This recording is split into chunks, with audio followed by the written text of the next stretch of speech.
Bonjour, cher Daye des années 50, de la même génération que moi.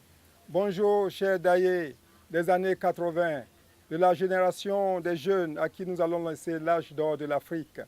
Et je salue particulièrement en votre nom ce jeune Daye, Axel Kwasi, qui se dispose parce qu'il croit en l'âge d'or de l'Afrique. Et je l'ai sollicité de façon in extremis et il est venu en ce 14 avril, qui est un jour spécial parce qu'il commémore l'anniversaire de mon baptême du Saint-Esprit.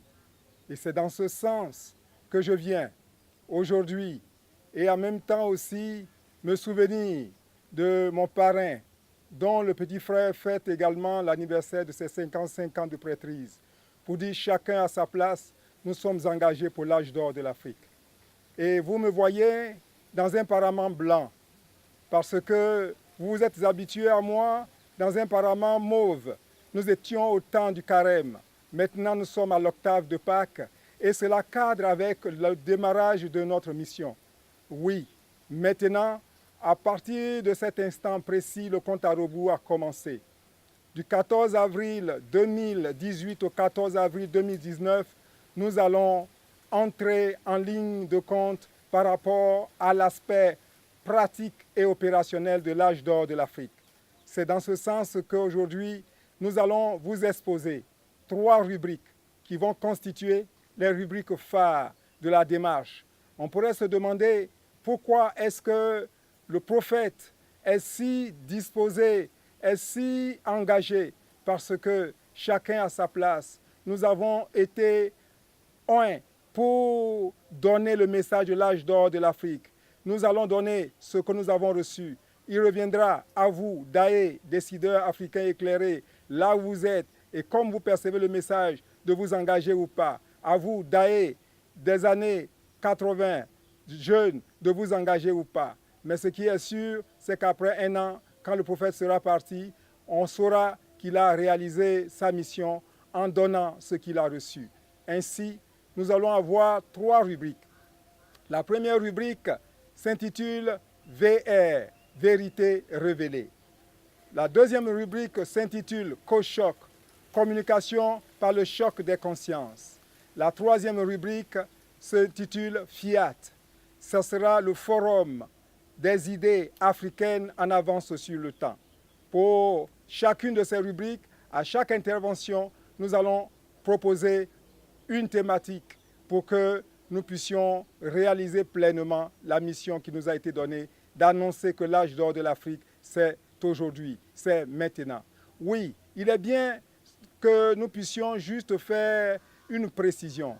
À quoi sert un prophète en ces temps modernes? Un prophète a toujours servi de solution en son temps. Un prophète des temps modernes, c'est celui qui va donner justement des indications, des nouvelles, des informations, des communications qui sont en déphasage avec le temps, avec le contexte. En fait, le prophète donne toujours un message décalé. Vous voyez aujourd'hui, quand on regarde l'Afrique, aucun indicateur n'inspire à la confiance. Et pourtant, le prophète est amené à dire ce que le Saint-Esprit lui a communiqué, que l'âge d'or de l'Afrique, c'est pour aujourd'hui et c'est pour maintenant. Alors, passons avant tout à la disposition de présentation de notre exposé. Pour chaque exposé, nous allons avoir une démarche modélisée. Ce modèle s'intitule le Q, le P et le C, c'est-à-dire le quoi, le pourquoi, le comment. Au niveau donc des vérités révélées, nous allons engager le premier thème. Ce premier thème est le suivant.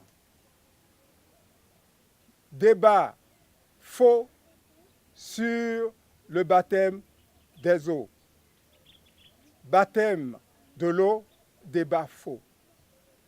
Cela peut choquer plus d'un, mais il faut reconnaître que justement plusieurs confessions chrétiennes s'opposent pour dire, pour l'un, que le baptême doit se faire par immersion, pour l'autre, le baptême doit se faire par aspersion. À la réalité, ce débat est faux. Pourquoi? Parce que simplement, quand nous allons dans la parole vivante, nous nous rendons à l'évidence que, à la réalité, le baptême de Jean-Baptiste est un baptême qui a pris fin à partir du sacrifice suprême de Yoshua HaMashiach. Allez en l'évangile de Saint Jean au chapitre 20. Vous verrez que Saint Jean le dit très bien dans son exposé, que le Christ nous a sauvés à partir de son sang et de l'eau qui a coulé de son côté. Mais justement, à partir du moment où le Christ a fait couler de l'eau, à partir de ce moment précis, tout baptême d'eau avec justement l'eau, créature de Dieu, n'est plus valable. En fait, on ne doit plus se battre par rapport à cette option, que ce soit par acception ou que ce soit par immersion.